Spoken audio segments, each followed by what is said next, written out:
வரக்கூடிய பக்தர்கள் பல்லாயிரக்கணக்கான கோடிகளில் காணிக்கையாக கொடுக்கக்கூடிய இடம் திருப்பதி ஹுண்டியல்.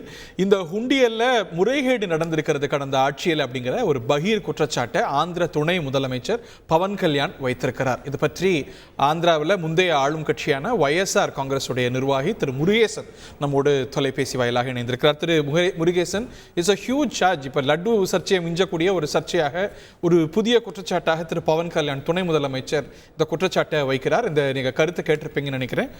உங்களுடைய பதில் இதற்கு? அதாவது ஆந்திரா துணை முதலமைச்சர் பவன் கல்யாண் அவர்கள்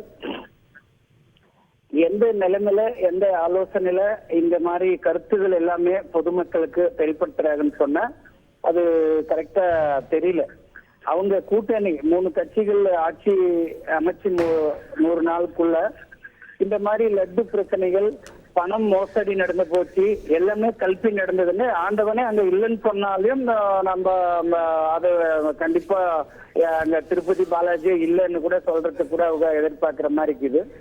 இதெல்லாம் கரெக்டா பொதுமக்கள் என்ன நினைப்பாங்க, இல்ல பொதுமக்களுக்கு ஒரு இந்துக்களுக்கு எல்லாருமே மனசு கஷ்டம் ஏற்படும் என்றது எல்லாத்தையும் அவங்க யோசனை பண்ணாம அவங்க சொல்லிக்கிற நியாயங்கள், அவங்க சொல்லிக்கிற கடமைகளை அவங்க கரெக்டா செயல்படாம அவங்க அரசியல் செயல் திட்டங்கள் எல்லாமே மக்களுக்கு போய் சேரணும், அது சேரலன்னு பொதுமக்கள் கேள்விகள்ல நான் மீண்டும் மீண்டும் இதே பேச்சு சொல்றதா இருக்கு.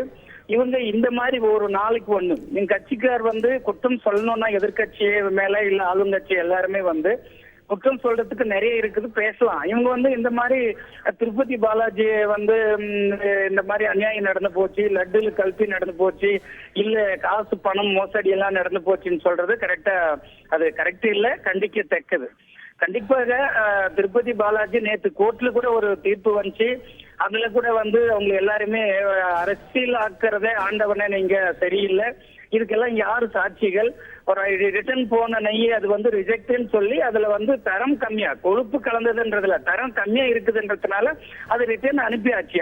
அதை மறுபடியும் சேர்த்து நாங்க லட்டு செஞ்சோம், பிரசாதம் எல்லாருக்கும் கொடுத்தோம்னு சொல்றதுக்கு யார் அது கேரண்டி? இதெல்லாம் கரெக்டே இல்ல, சாட்சி சமத்தோட எடுத்துட்டு வரணும். நீங்க இந்த மாதிரி செய்யறது கரெக்ட் இல்லைன்னு சொல்லிட்டு நேற்று ஜட்ஜி கூட இவங்களை எல்லாரும் கேள்வி கேட்டு அதுக்கு தீர்ப்பு கூட இது கரெக்ட் இல்லை, அப்படி இருந்தா சாட்சி சமத்தோட எடுத்துட்டு வாங்கன்னு கூட சொல்லியாச்சு. இவங்க ஒவ்வொரு நாளைக்கு இப்போ எதுவுமே கரெக்டான படிக்க இவங்களுக்கு எதுவும் இல்லை. இந்த மாதிரி சொன்னாதான் இது பொதுமக்கள் நம்புறாங்கன்னு சொல்லிட்டு இவங்க ஏதோ ஒரு தீர்மானம் பண்ணின்னு இருக்கிற மாதிரி இருக்குது.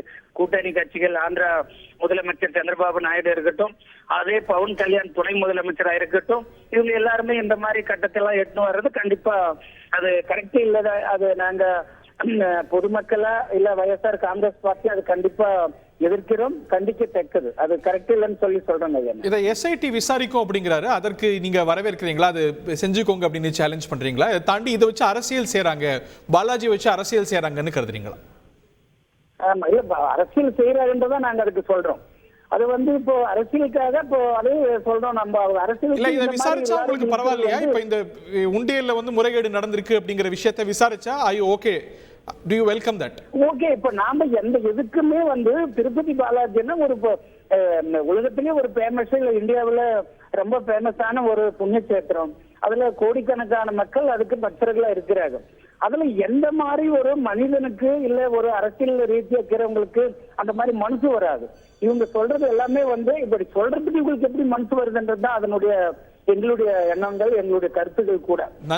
ஈஸியா அதை எடுத்துட்டு ஏதோ ஒரு பானிபூரி கார வச்சுட்டு அதுல ஏதோ தப்பு நடந்து போச்சுன்ற மாதிரி இவங்க சொல்றது அது எந்த வகையிலும் கரெக்ட் இல்லை. அதுக்கு நான் மீண்டும் மீண்டும் சொல்றேன், இந்த அரசியல் இருக்கும், நாளைக்கு போகும். கச்சிதமா இதுக்கு சம்பந்தப்பட்ட அதிகாரிகள் இருக்கிற அவங்களையா கண்டிக்க மாட்டேன். உங்க கையில அதிகாரம் இருக்குது இல்லையா? அவங்களும் ஓகே, நாங்க ஆமா ஜெகன்மோகன் ரெட்டி சொல்லிதான் இந்த மாதிரி எல்லாம் செய்யுங்கன்னு சொன்னா அப்ப நடவடிக்கை எடுக்கட்டும், என்கொயரி போடட்டும், தப்பு இல்லை.